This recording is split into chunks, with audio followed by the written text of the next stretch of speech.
نحمده ونصلي على رسوله الكريم أما بعد فأعوذ بالله من الشيطان الرجيم بسم الله الرحمن الرحيم يا أيها المزمل قم الليل إلا قليلا نصفه أو انقص منه قليلا أو زد عليه ورتل القرآن ترتيلا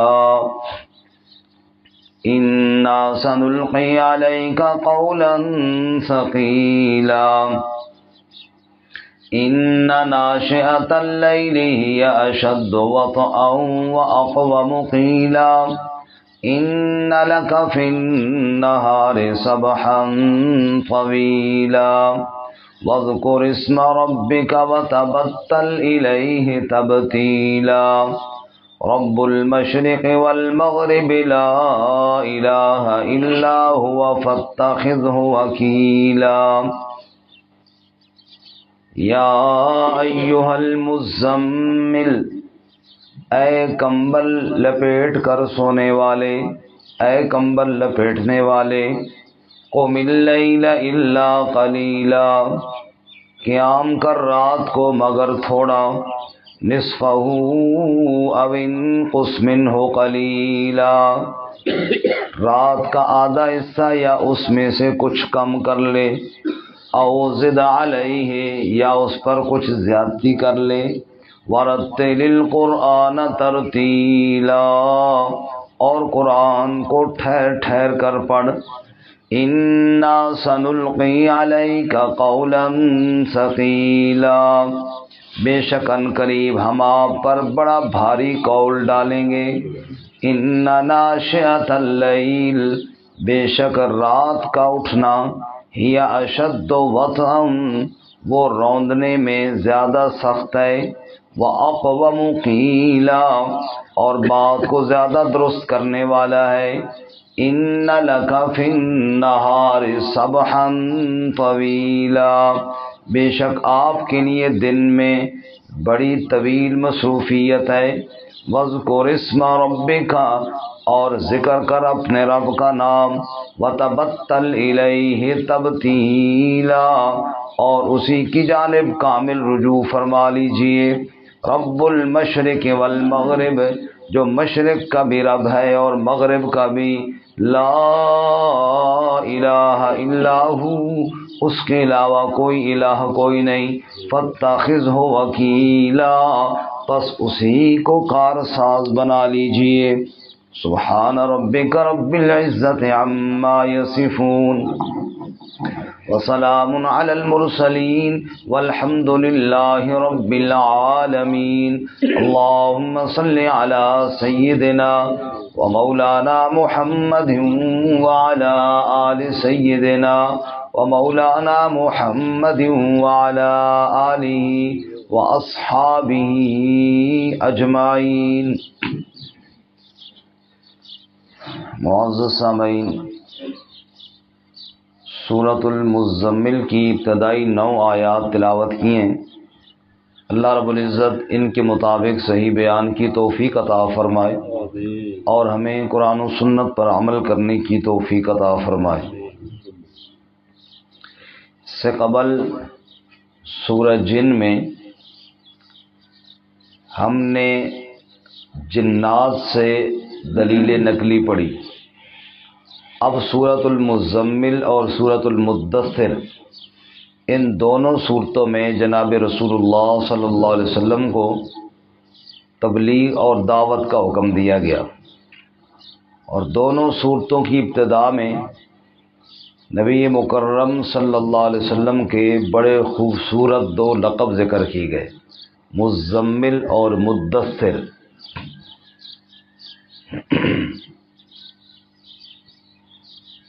چونکہ رات کو جو بندہ سوتا ہے تو کمبل چادر اوڑھ کر سوتا ہے، تو آپ صلی اللہ علیہ وسلم کو رات میں قرآن کی تلاوت کا حکم دیا گیا، اور مدثر میں دن کو قرآن کی تبلیغ کا حکم دیا گیا۔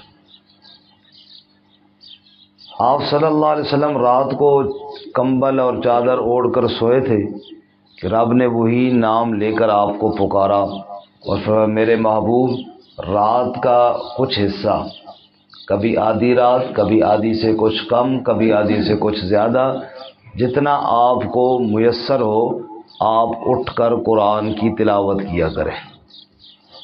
فرمایا یا ایھا المزمل، اے کمبل اوڑھنے والے، قم اللیل الا قلیلا، قیام فرمائے رات کو، اٹھے رات کو مگر کچھ حصہ، یعنی کچھ حصہ آرام کیجئے، باقی حصہ قیام کیجئے۔ نصفہ او انقص منہ قلیلا، کبھی نصف رات، کبھی اس سے کچھ کم کر لیجئے، او زد علیہ، یا اس پر کچھ زیادہ کر لیجئے، یعنی کبھی نصف سے کچھ کم، کبھی نصف سے کچھ زیادہ۔ مطلب یہ ہے کہ یہ فرض نہیں ہے کہ اتنا ہی ٹائم ہی گزارنا ہے، وہ اپنے حساب سے آپ دیکھ لیجئے۔ اور کرنا کیا ہے اس رات کے حصے میں اٹھ کر؟ فرمایا وَرَتِّلِ الْقُرْآنَ تَرْتِیلًا، اور ٹھہر ٹھہر کر قرآن کی تلاوت کیجیے۔ معلوم ہوا رات کی جو نماز ہے اس میں جتنی زیادہ تلاوت ہو اتنی اللہ کو زیادہ پسند ہے، لمبا قیام ہو، یعنی مختصر صورتیں پڑھ کے زیادہ رکعتوں کی بجائے تھوڑی رکعتیں ہوں لیکن قیام لمبا ہو، تلاوت اس میں زیادہ ہو۔ ورتل القرآن ترتیلا، اور قرآن بھی ٹھہر ٹھہر کر پڑھا جائے، اس طرح سپیڈ کے ساتھ نہیں جس طرح F16 چلتا ہے ہمارے رمضان کے بعض مساجد میں، اس طرح نہیں، بلکہ آرام کے ساتھ ٹھہر ٹھہر کر قرآن پڑھنا، یہی اللہ تعالیٰ کو پسند ہے۔ اور ہے بھی قرآن کا ادب یہ کہ قرآن مجید کو ٹھہر ٹھہر کر پڑھا جائے، الفاظ صحیح ادا کیے جائیں، اور رب کا کلام ہے اور اس کو یوں زبروں کی جگہ زیر اور توڑ موڑ کر پڑھنا، یہ تو اللہ رحم فرمائے الٹا قرآن مجید کے ساتھ زیادتی ہے۔ پڑھیے تو ٹھہر ٹھہر کر پڑھیے، اللہ ہمیں بھی توفیق عطا فرمائے۔ انا سنلقی علیک قولا ثقیلا، اے میرے محبوب صلی اللہ علیہ وسلم، بے شک ان قریب ہم آپ پر بڑا ثقیل، بڑا وزنی قول ڈالنے والے ہیں، بڑی ذمہ داری آپ پر ڈالنے والے ہیں۔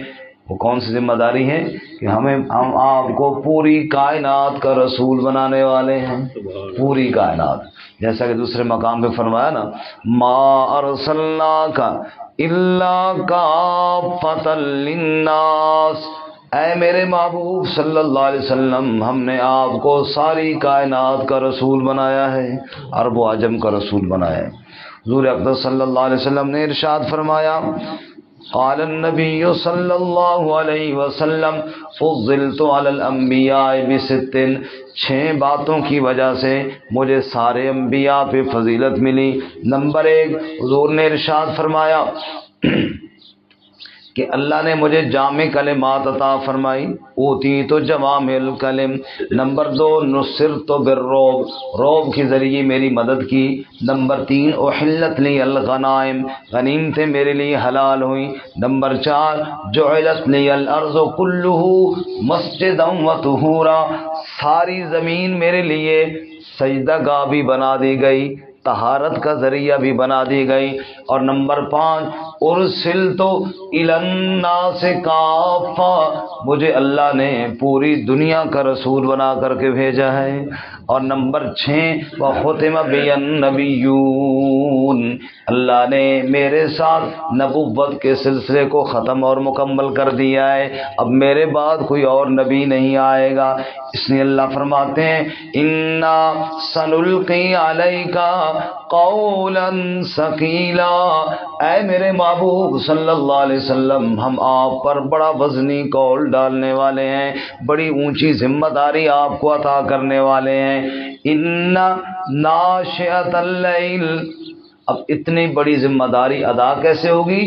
اس کے لیے رب کے ساتھ تعلق ضروری ہے، اور رب کے ساتھ پختہ تعلق تہجد کی نماز میں ملتا ہے۔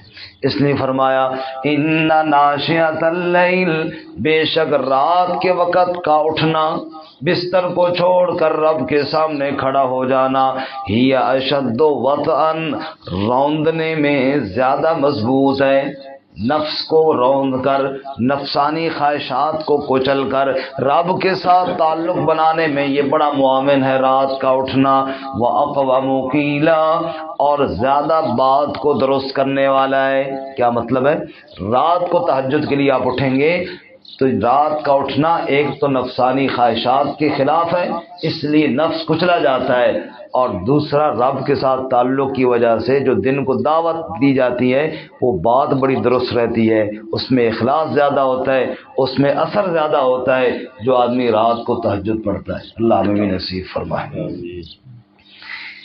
ان لک فی النہار سبحا طویلا، اے میرے محبوب صلی اللہ علیہ وسلم آپ کے لیے دن کے وقت لمبی مصروفیت ہے۔ سبحن کا معنی ہوتا ہے تیرنا۔ سبحن کا کیا معنی ہے جی؟ تیرنا۔ جو تیرنا ہوتا ہے نا جی، اس میں وقفہ نہیں ہوتا۔ ایک ہوتا ہے نا گاڑی چلا رہا ہے بندہ، تھک کے گاڑی روک لی، تھوڑی دیر آرام کر لیے، پھر چل پڑا۔ اور جو آدمی تیر رہا ہے سمندر میں، اس نے یہاں سے وہاں سمندر کے دوسرے کنارے جانا ہے، درمیان میں تھک گیا تو سو سکتا ہے جی؟ وہاں پہ سوئے گا تو بیڑا غرق ہوگا۔ تو اللہ نے وہی لفظ استعمال کیا، جیسے تیرنے والا کچھ ٹائم کے لیے بھی بیچ میں رکتا نہیں ہے، اے میرے محبوب ہم نے آپ پہ وہ ذمہ داری ڈالی ہے کہ آپ کے لیے درمیان میں چھٹی کوئی نہیں ہے۔ ان لک فی النہار سبحا طویلا، مسلسل آپ نے گویا کہ تیر رہے ہیں، دعوت کے کام میں لگے ہوئی ہیں، اور اس میں آپ کو وقفہ کوئی نہیں ہے۔ اس لیے دن کو تو آپ نے سارا دن دعوت دینی ہے، رات کو مصلی پہ کھڑے ہو کر مجھے قرآن سنانا ہے۔ سبحان اللہ۔